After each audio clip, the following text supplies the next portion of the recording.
Shalom peuple de Dieu, aujourd'hui je viens vers vous parler de la nécessité de pouvoir méditer en cette nouvelle année.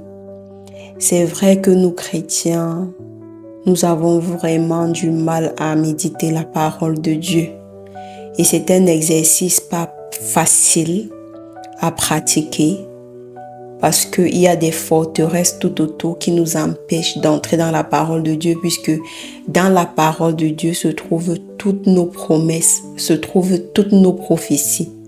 Donc, au cours de cette année 2026 qui va commencer, avec moi, je vais vous baigner dans une atmosphère vraiment de méditation, une atmosphère de méditation dans laquelle ensemble nous allons proclamer toutes les promesses de Dieu sur nos vies. Je vous énumère quelques promesses de Dieu sur nos vies. Vous voyez, Dieu nous a fait une promesse sur la santé, oui. Sur la santé, notre état de santé en 2026 doit être vraiment parfait parce que Jésus nous a fait la promesse. Il a dit qu'il a été brisé pour nos péchés, humilié pour nos iniquités et que le châtiment qui nous donne la paix est tombé sur lui et par ses meurtrissures nous sommes guéris. Quand vous prenez ce passage, vous comprenez en réalité que en fait, si lui-même, Dieu dit que par les meurtrissures de son Fils, nous sommes guéris, ça veut dire en fait que la guérison, c'est quelque chose, c'est une prophétie sur nos vies. Nous ne devons pas chercher la santé en 2026 si on garde cette parole dans nos bouches nuit et jour et qu'on vive selon ce qui a été écrit.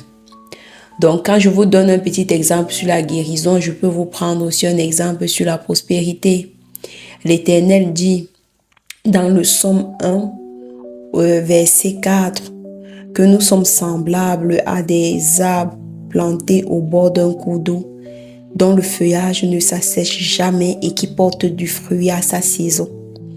Ça veut vraiment dire que en 2026, nous devons prendre conscience que nous allons porter du fruit au nom de Jésus-Christ.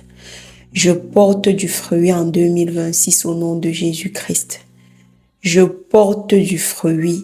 Mes feuillages ne peuvent pas s'assécher en 2026 parce que toi, tu l'as dit par ta parole. Par ta parole, tu as dit que je suis un arbre planté au bord d'un cours d'eau dont le feuillage ne se sèche jamais. Donc Seigneur, je déclare alors maintenant que là où il y avait la procrastination, là où l'envie de méditer la